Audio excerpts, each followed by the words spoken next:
नमस्कार। सभी आंगनवाड़ी वर्कर्स को ये डाउट रहता है कि कल मुझे केंद्र पर क्या गतिविधि करानी है। तो आपकी समस्या को समाधान करने के लिए मैंने डिसाइड किया है कि मैं रोज़ एक छोटा सा वीडियो जो आपको ये बताएगा कि आपको कल अपने आंगनवाड़ी केंद्र पे क्या क्या गतिविधियाँ बच्चों को करवानी हैं, ताकि आप अपना आंगनवाड़ी केंद्र अच्छे से संचालित कर सकें। साथ ही साथ बच्चों का जो विकास है, शारीरिक विकास, मानसिक विकास, भावनात्मक विकास, वो सभी विकास भी बच्चों का अच्छे से हो सके और हमारा ECCE का संचालन भी अच्छे से हो सके। पहले तो आप ये समझिए कि एक आंगनवाड़ी केंद्र जो है वो 4 घंटे प्रतिदिन संचालित होता है, जहाँ पर 3 साल से लेकर 6 साल तक के बच्चे शाला पूर्व शिक्षा के लिए आते हैं। तो इन 4 घंटों में केंद्र पर वर्कर को क्या क्या करवाना होता है, आइए उसके बारे में हम जान लें। देखिए, हमारा जो ECCE का जो सत्र हैं वो 5 चक्रों में यानी कि 5 पीरियड्स में डिवाइड किया गया है। और 5 पीरियड्स में हमें क्या क्या, जैसे कि कल 17 अगस्त है और कल का दिन जो है वो बृहस्पतिवार है, और कल जो केंद्र पर चर्चा का थीम होगा वो आपके जंगली पशुओं की आवाज़ और उनके खाने पीने और उनके रहने के संबंध में आपको बच्चों से बात करनी है। तो जो पहला पीरियड है वो 30 मिनट का होगा आपका। इसमें करना क्या है, सबसे पहले सुबह तो जितने भी बच्चे आंगनवाड़ी केंद्र पर आएंगे उनका सबका स्वागत करना है और साथ ही साथ बच्चों को प्रार्थना करानी है। अगर आपने नोटिस किया होगा तो आपकी जो पहल पुस्तिका है उसमें प्रार्थना बताई भी गई है कि तन हो सुंदर, मन हो सुंदर, प्रभु मेरा जीवन हो सुंदर, ये वाली आप प्रार्थना करवाएंगे। और इसके बाद आपको क्या कहते हैं, बच्चों की स्वच्छता जांच करनी है। जैसे बच्चे का देखना कि नाखून कटे हैं कि नहीं कटे हैं, उनके दांतों में उन्होंने मंजन किया है कि नहीं किया है, नहाया है कि नहीं नहाया, बालों में कंघी की है कि नहीं की है। और इस गतिविधि को आप बड़े बच्चों की सहायता से भी करवा सकते हैं, ठीक है। और फिर देखना कि इन्होंने नेम टैग अपनी लगाए हैं कि नहीं लगाए हैं।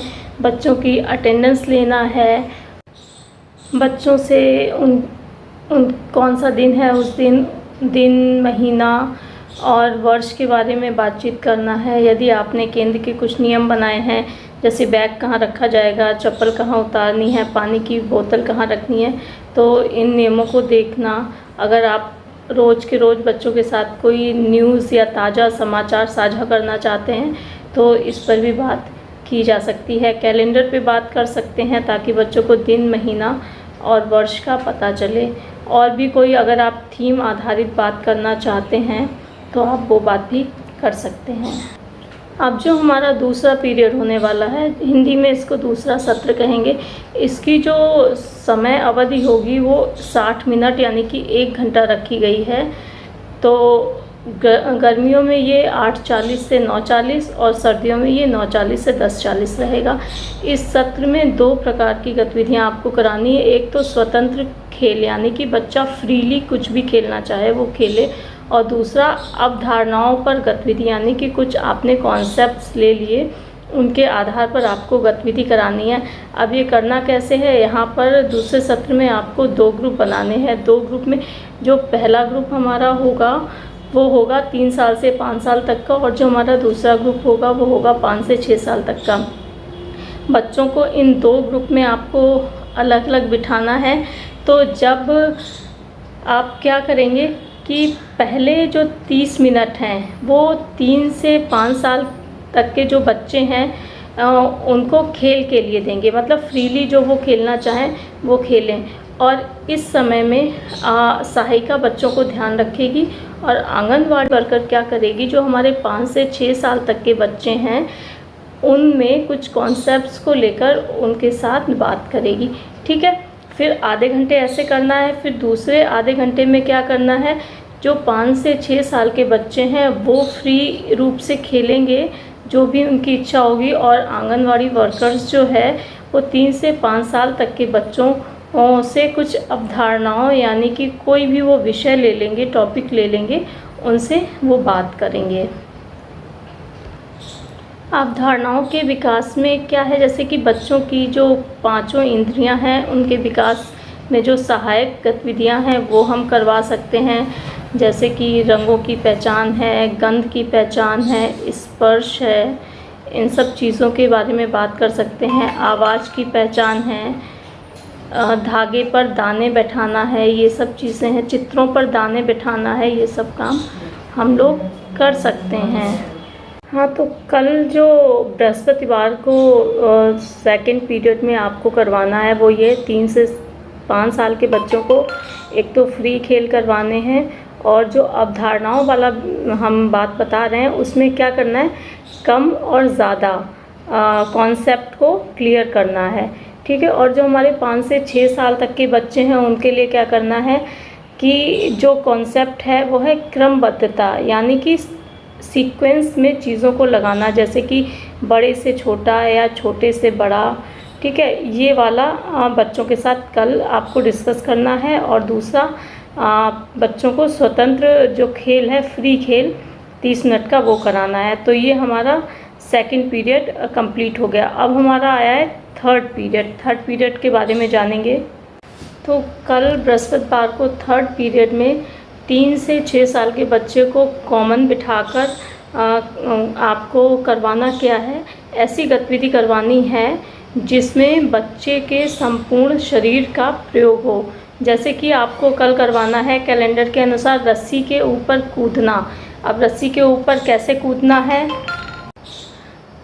2 बच्चों को एक दूसरे से थोड़ी दूरी बनाते हुए खड़े होने के लिए कहें, और उन दोनों के एक रस्सी का सिरा एक बच्चे के हाथ में होगा और दूसरा रस्सी का सिरा दूसरे बच्चे के हाथ में होगा, और दोनों बच्चों से कहें कि रस्सी को ज़मीन से थोड़ा ऊंचाई पर पकड़ें, ठीक है। और फिर जो दूसरे बच्चे हमारे होंगे उनसे कहें रस्सी के ऊपर से कूदें, ठीक है। और धीरे धीरे इस गेम को क्या करना है, आपको इस गेम के लेवल को थोड़ा थोड़ा करके इसको हार्ड बनाना है, यानी कि कठिन बनाना है, ठीक है। बच्चों के हाइट के हिसाब से जो रस्सी की ऊंचाई है थोड़ा थोड़ा करके आपको बढ़ानी है, और बच्चों से उनके ऊपर से कूदने के लिए कहें। तो कल तीसरे पीरियड में 3 से 6 साल के बच्चों को ये वाली गतिविधि आपको करवानी है। चौथा पीरियड जो होगा वो भी 30 मिनट का होगा, और इसमें आपको 2 ग्रुप बना लेने हैं। 2 ग्रुप में क्या करना है, पहला ग्रुप जैसे पहले बनाया था, पहला 3 से 5 साल तक का और दूसरा ग्रुप 5 से 6 साल तक का, और दोनों ही ग्रुप को आंगनवाड़ी कार्यकर्त्री को सिखाना है। पहला जो 3 से 5 साल का ग्रुप है उनको क्ले मॉडलिंग करवाना है, मतलब मिट्टी से कुछ कुछ आकृतियाँ बनवानी है 3 से 5 साल के बच्चों को कल के दिन, बृहस्पतिवार के दिन। और जो हमारे 5 से 6 साल के बच्चे हैं उनको गणना करना, यानी कि गिनती करना उनको सिखाना है, कहाँ से कहाँ तक, 1 से लेके 10 तक की। आपको प्री स्कूल किट में प्लास्टिक के मोती मिले होंगे, उन मोतियों का आप इस्तेमाल करें और बच्चों को 1 से लेके 10 तक की गिनती सिखाएं। इसी तरीके से अब हमारा जो 5वां और अंतिम पीरियड होगा, अंतिम चक्र होगा, उसमें क्या है, बच्चों को एक साथ बिठाना है और बच्चों को भावगीत कराना है। अब भावगीत में बच्चों को कौन सा भावगीत कराना है ये देखते हैं। हाँ, तो भावगीत के समय कुछ चीज़ें ध्यान रखनी है। बच्चों को आपको गोले में खड़ा करना है, और ये ध्यान देना है कि कार्यकर्त्री अपनी जगह जहाँ भी खड़ी होगी हर जगह से उसकी जो निगाह है वो सभी बच्चों के ऊपर रहे, और जो कार्यकर्त्री बोलेगी वो उच्च स्वर में मतलब जो भावगीत कहेगी उसका स्वर जो है वो थोड़ा सा तेज़ होना चाहिए, और उसको कहना है कि जैसे वो एक्शन करेगी बच्चों को वैसे ही एक्शन को रिपीट करना है। तो चूँकि अगस्त महीना जो है वो पशु पक्षी को डेडिकेटेड है, तो आप पशु पक्षी से रिलेटेड कोई भी भावगीत कर सकते हैं। जैसे कि आपकी पहल पुस्तिका में एक भावगीत चिड़िया दिया हुआ है। छोटी सी यह चिड़िया है, उसकी आदत बढ़िया है, दिन भर मेहनत करती है, कभी ना आलस करती है, यहाँ वहाँ आती जाती है, बच्चों को दाना लाती है। तो आप यह भावगीत भी करा सकते हैं।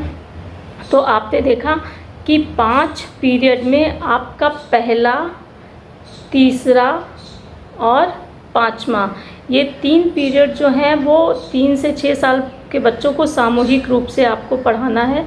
लेकिन जो आपका दूसरा और चौथा पीरियड है उसमें बच्चों को ग्रुप में बिठा के आपको गतिविधियाँ करानी है। तो कल बृहस्पतिवार के दिन इसको आप ये गतिविधियाँ कराएं और फिर मुझे बताइएगा कि मेरा ये वीडियो आपके लिए सहायता कर रहा है कि नहीं आपकी, ये मुझे कमेंट में लिखकर बताइएगा। धन्यवाद। फिर मैं 18 तारीख का दूसरा वीडियो आपको भेजूँगी।